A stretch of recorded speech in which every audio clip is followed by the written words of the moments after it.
जीवमजीवं दिव्यं जिणवरवसेन जीर्णनिर्दिष्टं दविन्दवन्दं वन्दे तं सर्वदा शिरसा। ध्यान का प्रकरण गाथा नंबर 48 की टीका में चल रहा है। सूक्ष्मं जिनोदितं तत्त्वं वाक्यं हेतुभिर्न यन्न हन्यते। सूक्ष्मं जिनोदितं वाक्यं हेतुभिर्यन्न हन्यते। आज्ञासिद्धं तु तद्ग्राह्यं नान्यथा वादिनो जिनाम्। यहाँ कहते हैं कि जो सूक्ष्म पदार्थ होते हैं उनके विषय में जैसा जिनेंद्र भगवान ने कहा है उसको उसी तरह से ग्रहण कर लेना चाहिए, क्योंकि किन्हीं हेतुओं के द्वारा उस सूक्ष्मत्व का कोई खंडन नहीं किया जा सकता, उसको बाधा नहीं दी जा सकती। ऐसी जो चीज़ें हैं वो आज्ञा सिद्ध कहलाती हैं, उन्हें आज्ञा से ग्रहण कर लेना, ये भी एक आज्ञा विचय नाम का धर्म ध्यान है। जो चीज़ केवल बताई गई हैं और ये जिनेंद्र भगवान के द्वारा कही गई हैं, इस तरह से हमारे पास तक पहुँची हैं और उन चीज़ों में जो हम तर्क नहीं कर सकते या दिमाग नहीं लगा सकते उसको उसी रूप में ग्रहण कर लेना, ये आज्ञा विचय धर्म ध्यान कहलाता है। क्योंकि सूक्ष्म वस्तुओं के विषय में आप कोई भी तरह का न अनुमान लगा सकते हैं, न उसमें कोई भी तर्क कर सकते हैं। इति श्लोक कथित क्रमेण पदार्थ निश्चय करणम आज्ञा विचय ध्यानम वर्ण्यते।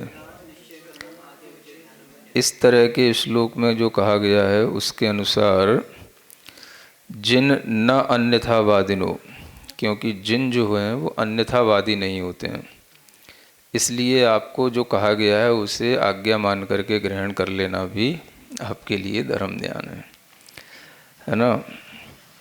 तो इस तरह से जो पदार्थों का निश्चय कर लिया जाता है आज्ञा मान करके, उसी को आज्ञा विचय ध्यान कहा जाता है। तथैव भेदावेद रत्नत्रय भावना बलेन अस्माकं परेषां वा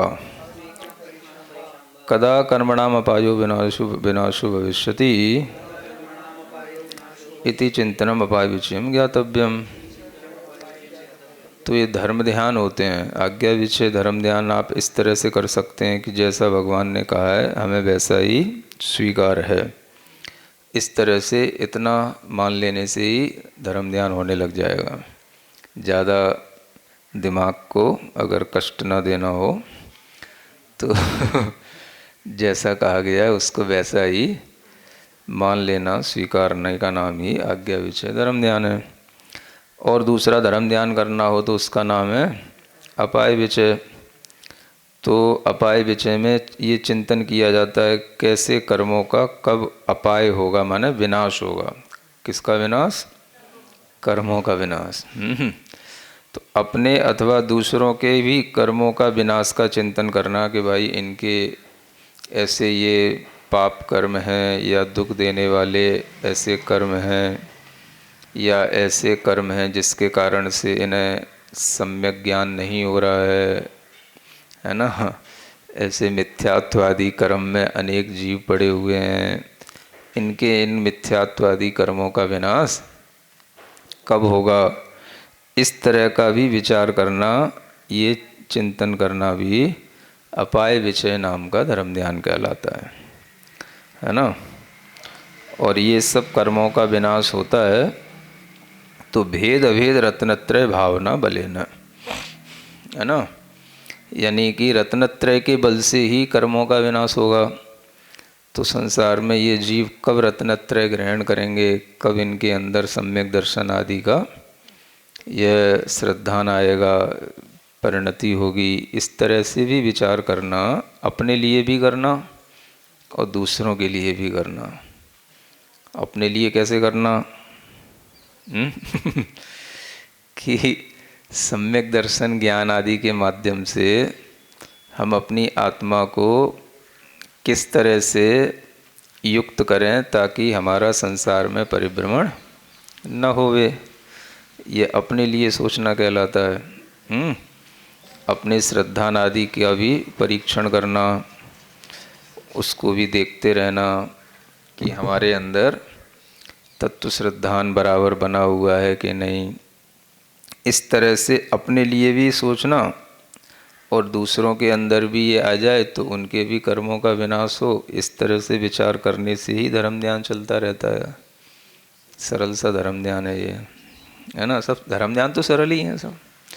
अपाय विषय भी धर्म ध्यान सरल ही है। बस आपने जो कहा है हम उसे स्वीकारते हैं। इसका नाम अपाय आज्ञा विषय। और अपाय विषय में भी देखते ही रहते हैं अपन, कभी तन दुखी कभी मन दुखी सब रहते ही हैं। तो उनके इस तरह के दुख आदि को भी देख करके कि कैसे इनका वास्तविक रूप में दुख दूर हो, है ना। और अपने बारे में भी कि कैसे हम भेद अभेद रत्नत्रय की भावना करें। इस तरह से स्व और पर के बारे में, दोनों के बारे में विचार करने से अपाय विषय धर्म ध्यान चलता रहता है ना। तो ये अपाय विषय धर्म ध्यान भी अगर आपके अंदर आज्ञा विषय धर्म ध्यान बैठ जाएगा तो दूसरे नंबर पर फिर आप अपाय के बारे में सोचने लगेंगे, है ना। यानी कि दूसरों के भी कष्ट दूर हों, दूसरों के भी दुख का विनाश हो, ये विचार भी आपके अंदर आने लगेगा। जब आपको लगेगा कि संसार में चतुर्गति का जो दुख है वह सभी प्राणी भुगत रहे हैं और इन्हें पता ही नहीं है कि ये जो मनुष्य गति में थोड़ा बहुत सुख इन्हें मिल रहा है ये भी कुछ परमानेंट नहीं है। तो इनके इस दुख को दूर करने के लिए और उनके सुख की चिंता करने के लिए कुछ इनको ऐसा दिया जाए जिससे कि ये आगे भी सुखी रहें, इनका कोई श्रद्धान अच्छा बन जाए, कुछ अच्छा अभ्यास करने लगें किसी न किसी तरह से।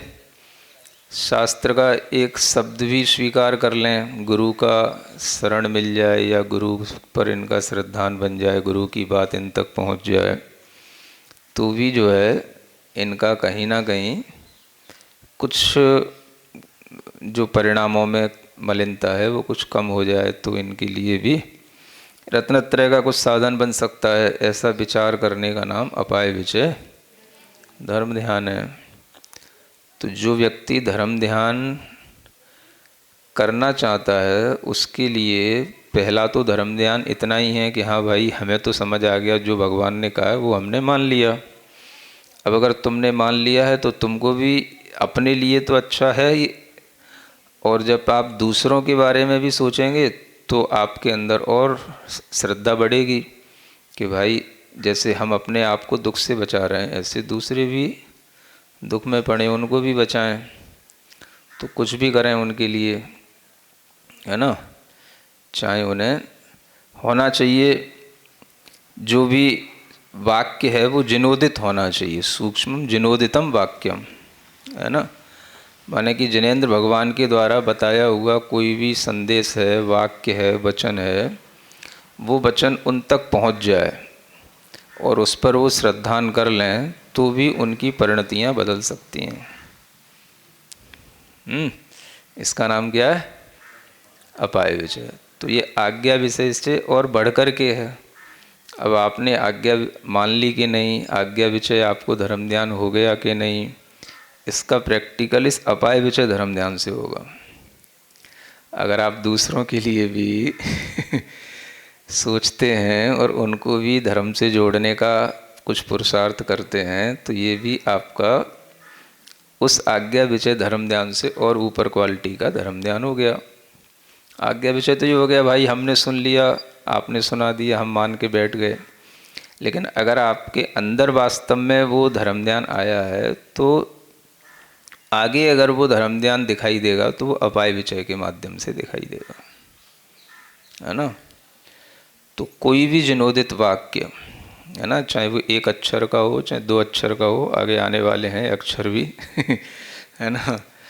तो वो अक्षर भी अगर आप किसी दूसरों तक पहुंचा दें और वो उसको एक्सेप्ट कर लेते हैं तो भी उनके लिए बहुत कुछ इस आत्म कल्याण के साधन बन जाते हैं, है ना।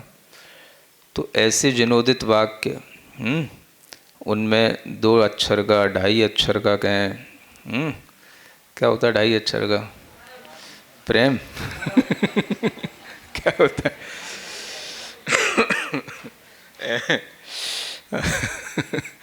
2.5 अक्षर की आत्मा भी होती है ना। 2.5 अक्षर प्रेम का पढ़े सो पंडित होए। तो वही 2.5 अक्षर अगर अरहम का पढ़ाया जाए तो वो भी पंडित हो जाए, माने उसको भी संसार से एक जो है निकलने का रास्ता मिले।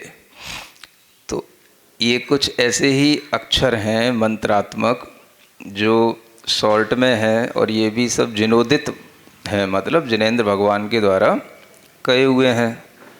और ये अन्यत्र इनका कोई मंत्रों का उपयोग भी नहीं है अन्य और दूसरे समाजों में कहें तो इसलिए जो है ये अपने आप में अरहंत से, सिद्ध से, शुद्धता से जोड़ने वाली ये जो एक जाप की, मंत्र की या ध्यान की प्रणाली है, ये भी दूसरों के दुख का दूर करने का, नाश करने का, उनके दुखों को नष्ट करने का एक कारण बनती है।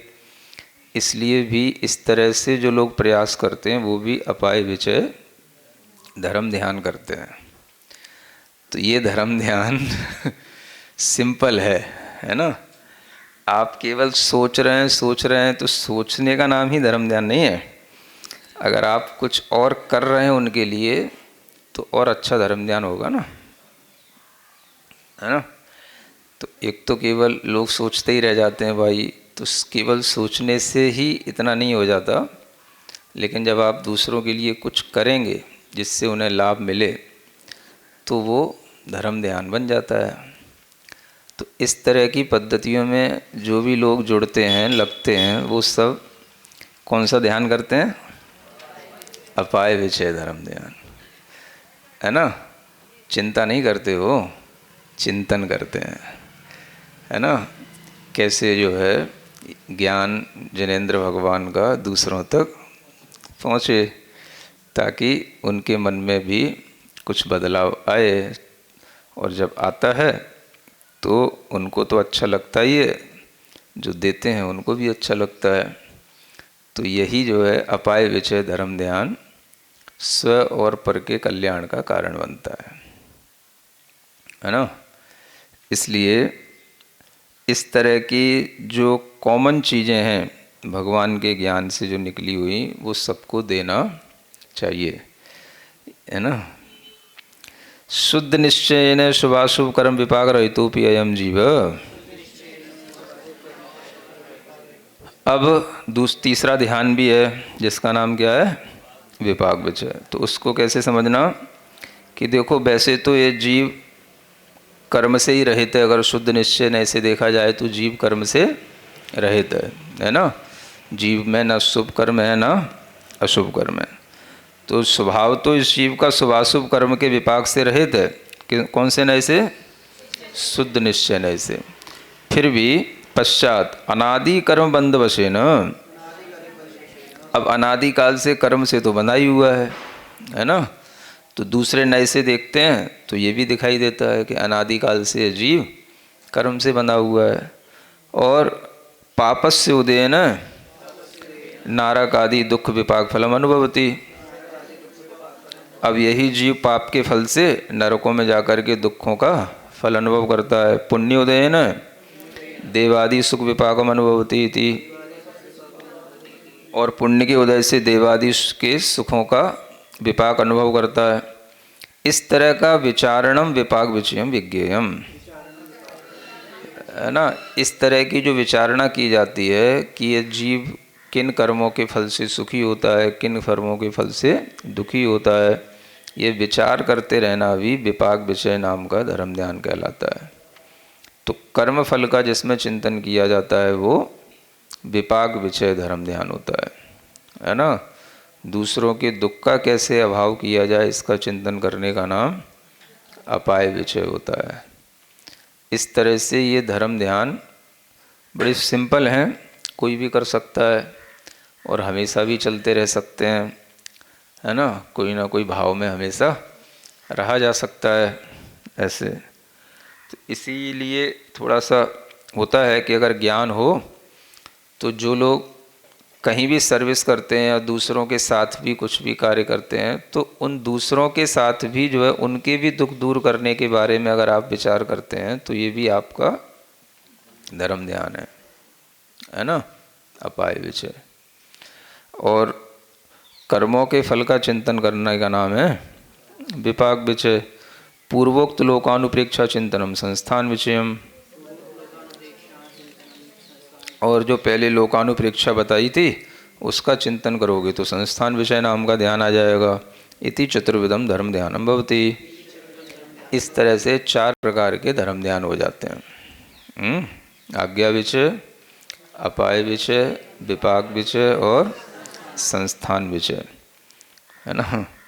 संस्थान माने लोक, पूरे लोक के बारे में जानना, उसके आकार प्रकार का चिंतन करना, ये सब संस्थान विषय धर्म ध्यान कहलाता है।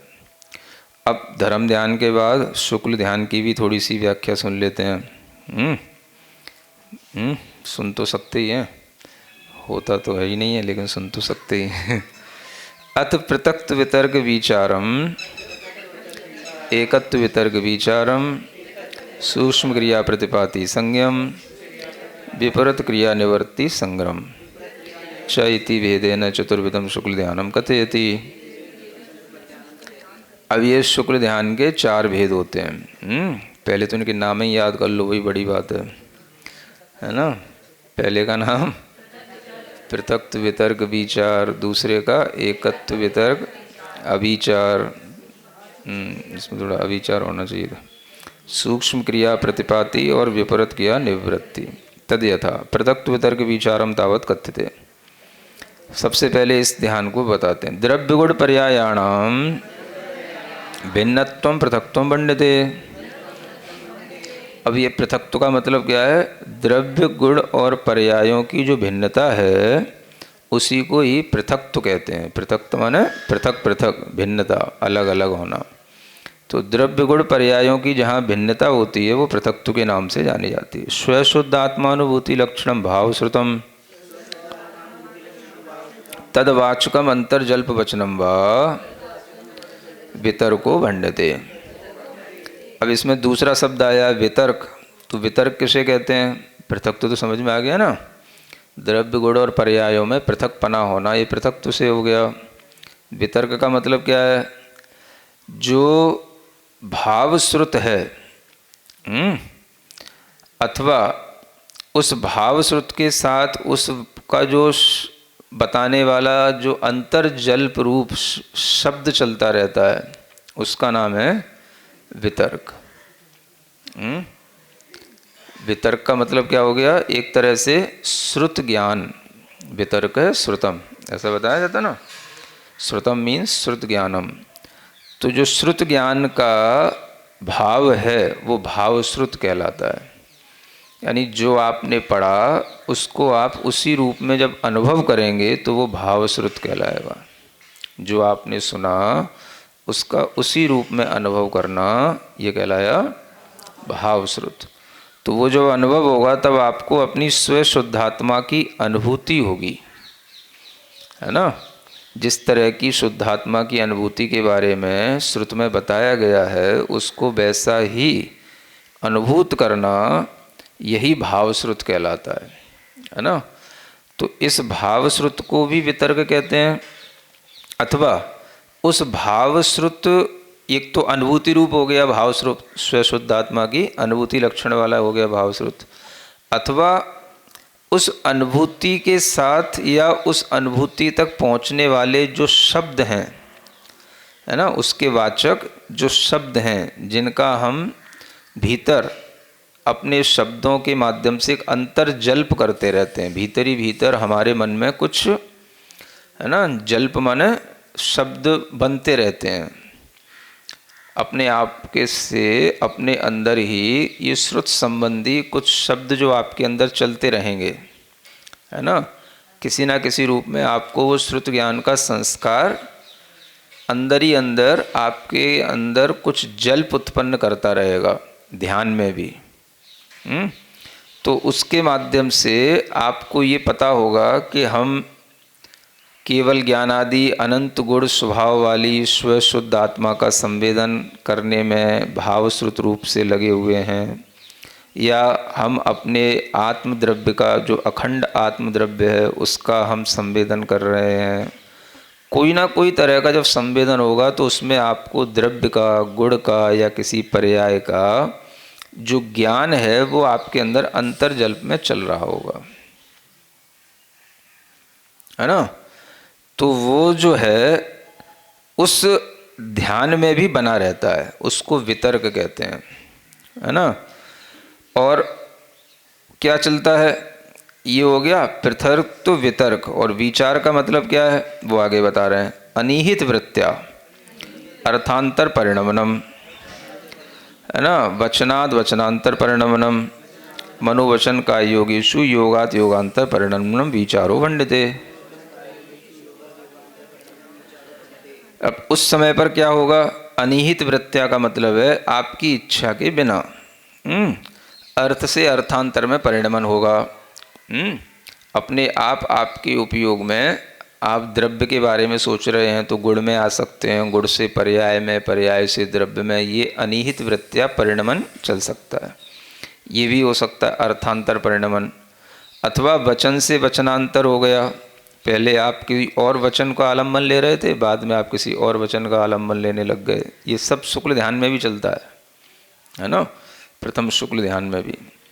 और मन वचन काय के योग होते हैं, उन योगों में भी कभी मनोयोग हो गया, कभी वचन योग हो गया, कभी काय योग हो गया। वो तो आपके हाथ में है ही नहीं, क्योंकि योग तो अपना ऑटोमेटिक प्रोसेस है, वो चलता रहेगा। तो उस ध्यान में भी योग से योगांतर होगा।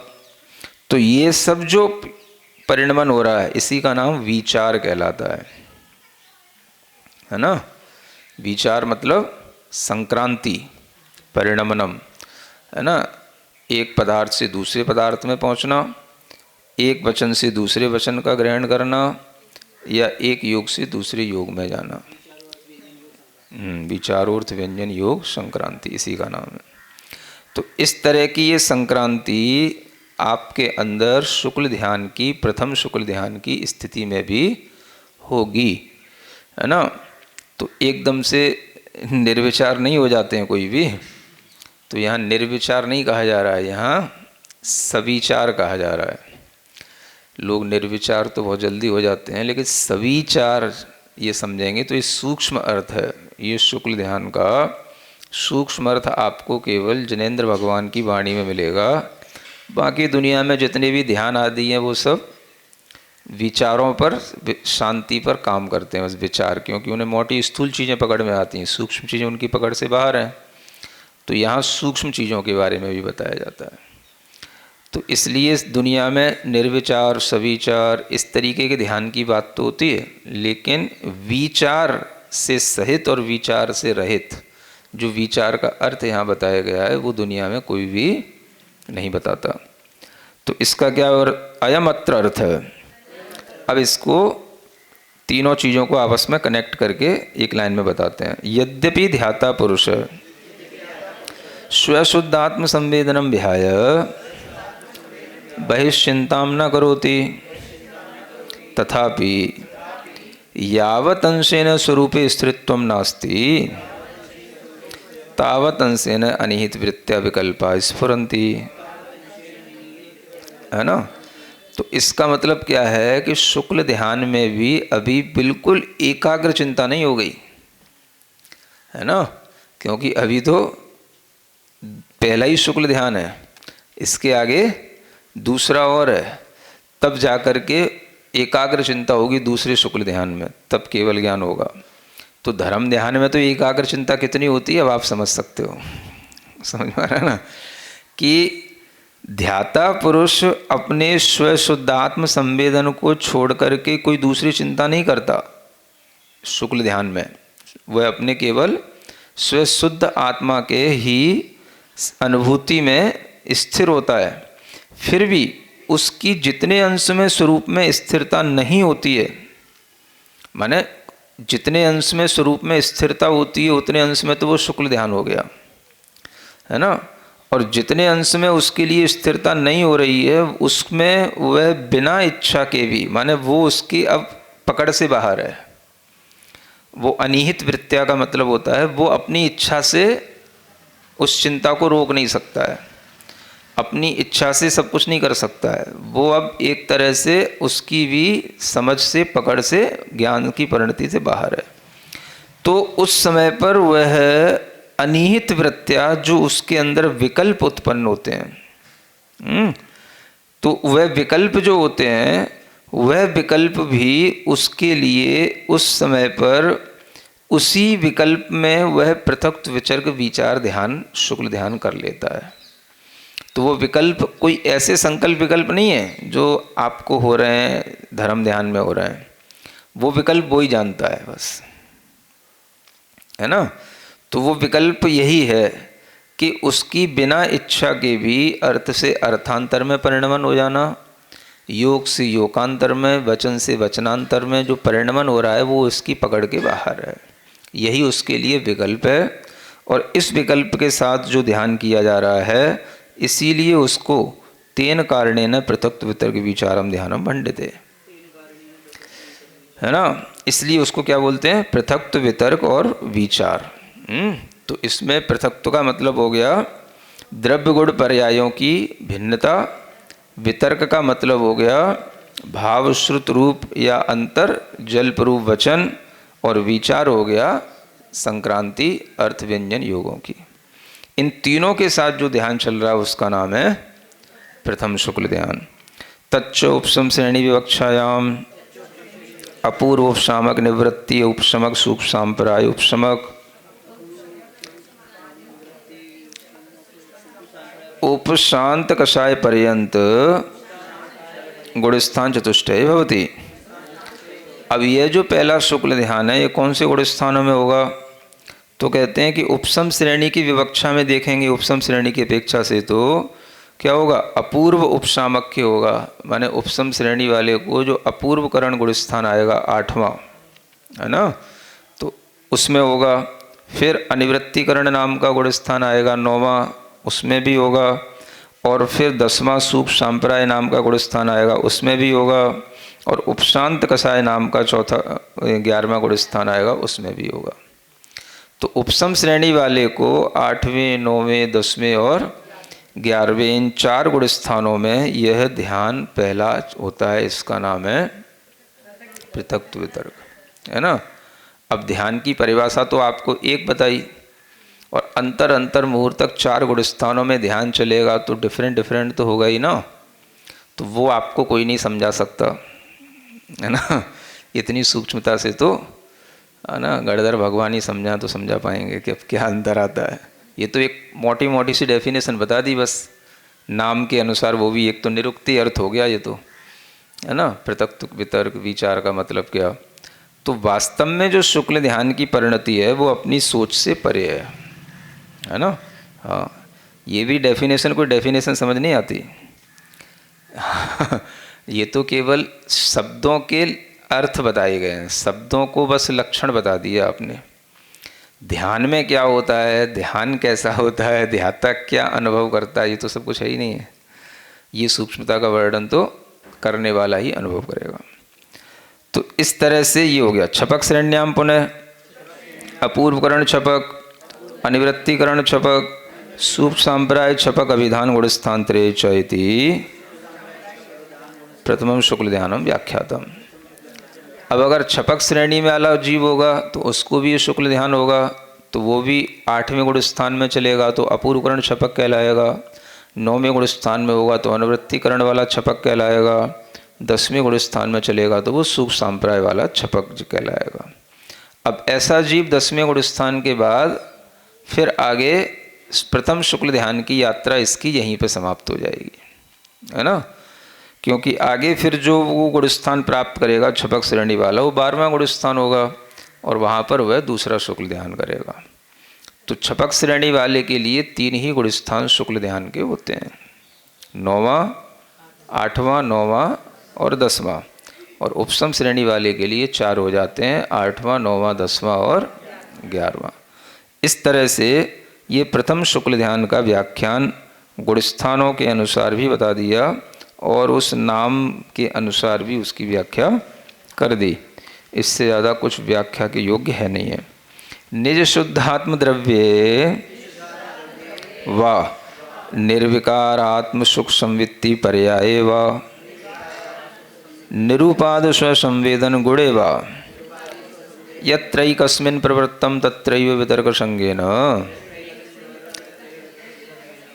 है ना। अब यहाँ पर दूसरा शुक्ल ध्यान शुरू होता है, तो अब नाम के अनुसार काम होगा। नाम क्या है? अब पृथक्त्व से कहाँ आ गया वो?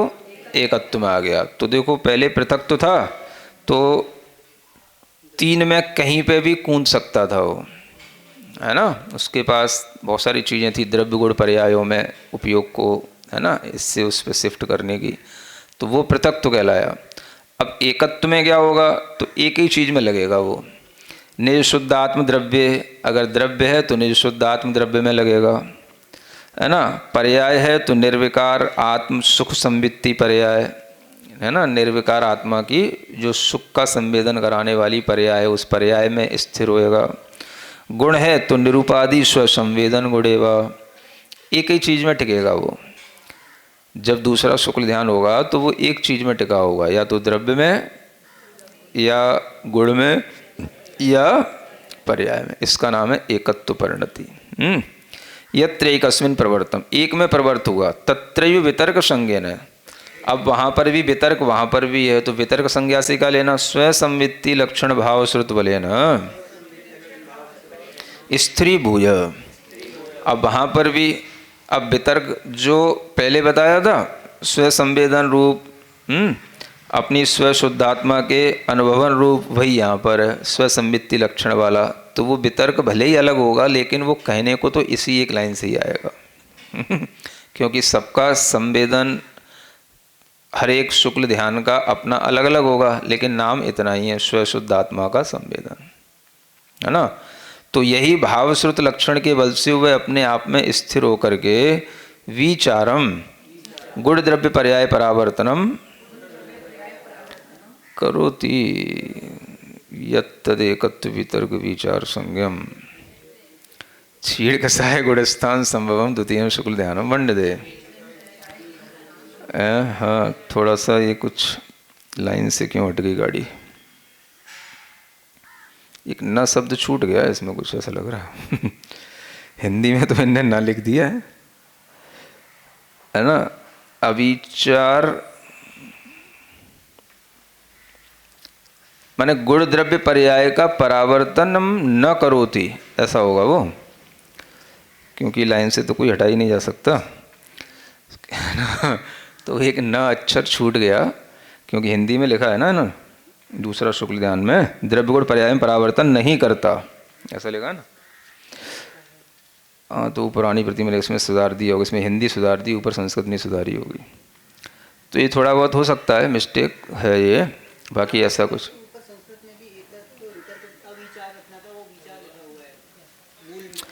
हाँ, तो ये थोड़ी बहुत प्रतिलिपि करने से गड़बड़ियाँ हो सकती हैं। तो एकत्व वितर्क अविचार संज्ञा वाला दूसरा शुक्ल ध्यान होता है, इसमें विचार नहीं होता, इसमें क्या हो जाता है? अविचार। अविचार का मतलब इसमें परिवर्तन नहीं होगा, द्रव्य से द्रव्यांतर में, योग से योगांतर में एक ही जगह टिकेगा ये, तो उसको कहते हैं क्षीण कसाय गुणस्थान में ही ये संभव है। ऐसा ही दूसरा शुक्ल ध्यान 12वें गुणस्थान में ही होता है, ठीक है। तेनैव केवल ज्ञानोत्पत्ति थी, इससे ही केवल ज्ञान की उत्पत्ति होती है, इस दूसरे शुक्ल ध्यान से जो 12वें गुणस्थान में होगा। अथ सूक्ष्म क्रिया काय क्रिया व्यापार रूपम च तद अप्रतिपाती च सूक्ष्म क्रिया अप्रतिपाती संज्ञम तृतीयम शुक्ल ध्यानम, है ना। अब यहाँ पर ज़्यादा डिटेल नहीं बताई, बहुत अच्छी से जल्दी से परिभाषा बता दी कि सूक्ष्म काय की क्रिया का जो व्यापार है और वह भी जो अप्रतिपाती रूप है, इस तरह की दो विशेषताओं के साथ में जो होगा उसका नाम है सूक्ष्म क्रिया अप्रतिपाती संज्ञा वाला तीसरा शुक्ल ध्यान। यानी इस तीसरे शुक्ल ध्यान में मात्र सूक्ष्म काय योग ही रह जाएगा और सूक्ष्म काय योग में स्थिर होकर के केवली भगवान इस तीसरे शुक्ल ध्यान को ध्याते हैं, इसलिए ये सूक्ष्म काय क्रिया व्यापार के साथ में चलने वाला ध्यान कहा जाता है। अप्रतिपाती संज्ञा इसलिए क्योंकि इस ध्यान से फिर प्रतिपात नहीं होता, गिरा नहीं जाता, है ना। अन्य सिद्धांतों के अनुसार ये भी है कि ये दूसरा शुक्ल ध्यान भी 11वें गुण स्थान के अंतिम पायदान में संभव होता है, इसलिए इसमें भी ये गिरने की बात आ जाती है, लेकिन तीसरे शुक्ल ध्यान में कोई गिरावट नहीं होती। इस अपेक्षा से इसके साथ अप्रतिपाती विशेषण लगाया गया है, ऐसा अन्यत्र शास्त्रों में कहा गया है। तच्चा उपचारेण सहयोगी केवली जने भवती इति। अब यह जो तीसरा शुक्ल ध्यान है ये उपचार से सहयोग केवली भगवान में कहा जाता है ना।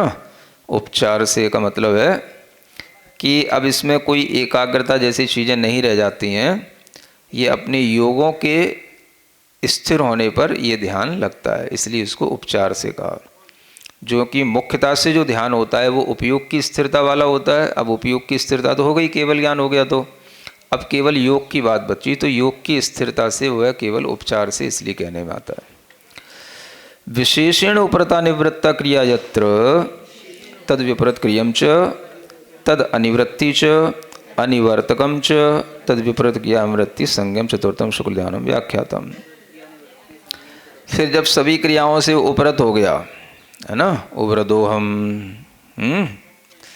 माने उपरत हो जाना, हट जाना, सब क्रियाओं का रुक जाना, तो उस निवृत्ति हो गई उसकी, निवृत्तो हम, उपरतो हम का मतलब निवृत्त हो जाता हूँ मैं, ऐसा प्रतिक्रमण पाठ में आता है। संजदो हम, उव्रदो हम, उपसंतो हम तो ये उपरत होने का मतलब हो गया मैं अब निवृत्त होता हूँ, निवृत्त हो गई। तो ऐसे ही चौथे शुक्ल ध्यान में सारी क्रियाएं निवृत्त हो जाती हैं, माने समाप्त हो जाती हैं, तो उसको विपरीत क्रिया कहते हैं।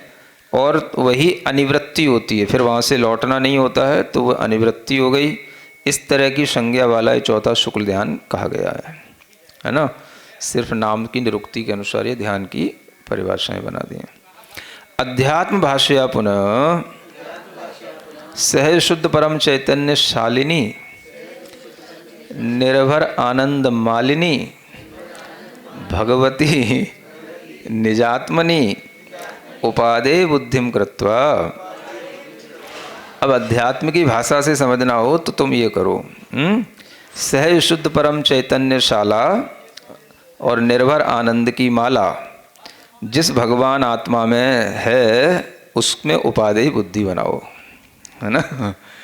उसकी उपादेय बुद्धि करके पश्चात क्या करना, अनंत ज्ञानो हम, अनंत सुखो हम, अरहम स्वरूपो हम एक ही बात है ना यही तो सिखाते हैं आपको तो अनंत ज्ञानो हम, अनंत सुखो हम, सोहम, अरहम, ये जो आपको सिखाया जाता है वो यहीं से सीखा गया है ना। तो उसमें फिर इसी तरीके से उपादेय बुद्धि करके ये भावना करना कि मैं अनंत ज्ञान रूप हूँ, है ना, मैं अनंत सुख रूप हूँ, मैं अरहम रूप हूँ। अरहम माने सिद्ध स्वरूप हूँ। अरहम का मतलब क्या हो गया, अरहम माने जितना जैसे सिद्धों का समूह है वही स्वरूप मेरा है, ऐसा अरहम स्वरूप हो हम, इसका मतलब ये इत्यादि भावना करोगे तो क्या होगा, अभ्यंतर धर्म ध्यानम उच्यते, ये आपका भीतर का धर्म ध्यान कहलाएगा, ठीक है ना। तो बाहर के धर्म ध्यान तो सभी करते ही हैं, भीतर का धर्म ध्यान अरहम ध्यान योग के माध्यम से कराया जाता है ना। तो गृहस्थ लोगों को भी ये दोनों तरह के धर्म ध्यान करना सीखना चाहिए, बहिरंग भी और अंतरंग भी, है ना। तो अंतरंग धर्म ध्यान इसी से होता है, जब आप शांत भाव से अपने आप को सोहम, है ना, मैं कौन हूँ, वह कौन, सिद्धोहम, शुद्धोहम, अरहम, स्वरूपोहम, ये सब क्या है, ये अंतरंग धर्म ध्यान है ना। और उदक चंदन तंदुल पुष्प गई ये सब क्या है ये बाहरी धर्म ध्यान, अब धर्म ध्यान तो कहेंगे ही है ना। तो जो कुछ भी पूजा पाठ, अरिहंत आदि की स्तुति, पंच परमेष्टि का गुणगान, वैसे अगर आगे ये सब क्या है, ये बहिरंग धर्म ध्यान है ना। जो दूसरे को भी सुनाई दिखाई देता है वो बहिरंग हो गया, और जो केवल अपने को ही सुनाई दिखाई दे उसका नाम अंतरंग हो गया, है ना। तो बहिरंग करने की भी आदत तो सबको है ही है, अंतरंग की आदत से सब डरते हैं। हाँ, तो इसलिए थोड़ा अंतरंग के भी अंदर कुछ अनुकूलता बने, इसलिए ये क्या पंच परमेष्टि भक्ति आदि कुछ नहीं हो रहा। तद अनुकूल शुभानुष्ठानम पुनर्बहिरंग धर्म ध्यानम भवति। अब पंच परमेष्टि की भक्ति आदि करना, उनके अनुकूल जो शुभ अनुष्ठान है वो सब करना, उसका नाम क्या है, वो बहिरंग धर्म ध्यान है ना। तो एक तो हो गया, जैसे 10 लक्षण बनाते हो तो क्षमा धर्म की पूजा करोगे, सभी धर्मों की पूजा करोगे, तो ये सब बहिरंग धर्म ध्यान है ना। और खुद में क्षमा का विचार करोगे, क्षमा का ध्यान करोगे, तो वो अंतरंग धर्म ध्यान होगा, है ना। तो ये भी कहा गया है कि बहिरंग से अंतरंग बलवान होता है। हाँ, ये भी ध्यान रखना है। बहिरंग कार्य करे ना करे, अंतरंग कार्य अवश्य करता है। इसलिए भी आपको अंतरंग के अनुष्ठान पर भी ध्यान देना चाहिए, है ना। इसलिए इस बार बहिरंग अनुष्ठान ना होकर के क्या होगा, उत्तम क्षमा आदि 10 धर्मों का अंतरंग अनुष्ठान करवाया जाएगा, है ना। बहिरंग भी करवाएंगे थोड़ा बहुत, लेकिन थोड़ा उसको कम करेंगे, है ना। तो वो नाचने कूदने वाला नहीं होगा, लेकिन इतना है, हाँ, आपको भी भगवान का दर्शन हो जाएगा, है ना। और बहिरंग में भी जो सुनने में आता है, सुनाने में आता है, वो सब बहिरंग ही कहलाएगा ना। तो बहिरंग थोड़ा सा अच्छी क्वालिटी का करके अंतरंग में उतरने के लिए ये स्वात्म साधना शिविर होता है। बहिरंग की क्वालिटी भी सुधारनी पड़ेगी ना, नहीं तो वही संगीतकार और वही पंडित जी और वही उदक चंदन करते करते तो बहिरंग भी बदरंग हो जाता है तो इसलिए थोड़ा सा बहिरंग की क्वालिटी भी सुधारो और थोड़ा अंतरंग में उतरो, तो वह कुछ धर्म ध्यान भी अच्छे से हो सके। तो अंतरंग में जो धर्म ध्यान होगा वो कुछ काम का होता है ना, क्योंकि बहिरंग भी अंतरंग के लिए ही होता है। तो सब बहिरंग करके ही थक जाते, अंतरंग तक तो कोई पहुंचता नहीं है, क्योंकि अंतरंग का उद्देश्य तो किसी को होता ही नहीं है। सुबह से दादी अम्मा पूजा करने बैठ जाती, 10 बजे तक सारी जनवाणी की पूजाएं फाड़ डालती क्योंकि 10 लक्षण चल रहे हैं। तो ये इतनी कर करके थक जाती हैं कि उन्हें खुद पता ही नहीं होता है कि अंतरंग क्या होता है ना। तो सुबह से बैठ जाएंगी 6 बजे से कि मुझे देव शास्त्र गुरु की भी करनी, फिर नव देवता की भी करनी, फिर सीमंदर स्वामी की भी करनी, फिर वो 16 कारण की भी करनी, फिर वो पंच परम मेरू की भी करनी फिर 10 लक्षण धर्म की भी करनी, और एक आध जो तीर्थंकर भगवान उस दिन के विशेष होंगे उनकी भी करनी, फिर आचार्य श्री की भी करनी फिर ऐसे करते करते उनकी वो जो है ना बहिरंग धर्म ध्यान चलता है। लेकिन जो अंतरंग के लिए होता है, हर चीज़ बहिरंग की किसके लिए, बहिरंग साधक है, अंतरंग साध्य है। तो साध्य तक तो पता ही नहीं होता, बस बहिरंग कर लिया, हमने कर लिया, तो लोग इसी में संतुष्ट रहते हैं, है ना। तो हर चीज़ बाहर की जो क्रिया है वो आचार्यों ने अंतरंग की शुद्धि के लिए कही है, अंतरंग की प्राप्ति के लिए कही है। तो इसलिए बहिरंग बहिरंग तो है ना, खूब रंग उड़ता है बाहर बाहर लेकिन भीतर रंग नहीं पहुंचता, तो वो काम अधूरा रह जाता है ना। इसलिए आप लोग थोड़ा सा भीतर भी रंग पहुंचाने की कोशिश करें, अंतरंग इसी का नाम है तो बहिरंग धर्म ध्यान भी होता है और अंतरंग धर्म ध्यान भी होता है। तो अंतरंग धर्म ध्यान में यही होता है, अनंत ज्ञानो ओम अरहम ये सब क्या है, ये अंतरंग धर्म ध्यान है ना। तो इसको भी करने का तरीका होता है, तो यहाँ तो सिर्फ शॉर्ट में लिखा है ना, वो तरीका आपको अच्छे ढंग से उसी तरह शिविरों में बताया जाता है। तथैव स्वशुद्धात्मनि निर्विकल्प समाधि लक्षणम शुक्ल ध्यानमिति। है ना। उसी प्रकार से स्वशुद्ध आत्मा में ही निर्विकल्प समाधि लक्षण वाला शुक्ल ध्यान होता है ना। तो इस तरह से शुक्ल ध्यान भी अंतरंग अध्यात्म की अपेक्षा से देखें तो निर्विकल्प समाधि लक्षण वाला ही शुक्ल ध्यान कहलाता है। तो ये अध्यात्म की भाषा में धर्म ध्यान और शुक्ल ध्यान की ये परिभाषाएं हैं। ठीक है। पदस्थम मंत्र वाक्यस्थम, पिंडस्थम स्वात्मचिंतनम, रूपस्थम सर्वचिद रूपम रूपातीतम निरंजनम। अब ये भी अथवा करके ये भी बताया, ये भी धर्म ध्यान के चीज़ें हैं, ध्यान की ये भी चीज़ें हैं। पदस्थम मंत्र वाक्यस्थम, देखो लिखा ना, मंत्र के वाक्यों में स्थित हो जाना है पदस्थ धर्म ध्यान कहलाता है ना। क्या बोलते हैं इसको, मंत्र के वाक्य है ना, जो ओम अरहम ह्रीम श्रीम इत्यादि जो मंत्र वाक्य हैं इनमें स्थित हो जाना है पदस्थ ध्यान है। और पिंडस्थम स्वात्म चिंतनम, अपनी पिंड में जो माने शरीर में स्थित जो स्व आत्मा है उसका चिंतन करना, ये पिंडस्थ है। तो ये भी अरम ध्यान में कराया जाता है, दोनों हो जाते हैं। रूपस्थम सर्वचिद रूपम, है ना, सर्व रूप से जो चिद्रूप हूँ मैं, ये रूपस्थ ध्यान भी आपको कराया जाता है। और रूपातीतम निरंजनम, अब अगर आप भीतर से निरंजन हो गए तो रूपातीत भी हो जाएगा। तो इस तरह की ये धर्म ध्यान की पद्धतियाँ अंतरंग की ध्यानात्मक पद्धतियाँ हैं। इति श्लोक कथित क्रमेण विचित्र ध्यानम ज्ञातव्यम इति। इस तरह से श्लोक में जो कहा था ना, विचित्र झाणप्य सिद्धि है, माने बहुत प्रकार के ध्यान होते हैं, तो उनमें से इसी तरह से बहुत प्रकार बन जाते हैं। इसकी ध्यान, सब ध्यानों की सिद्धि का ये उपाय बताया गया है। बहुत धीरे धीरे ये होगा।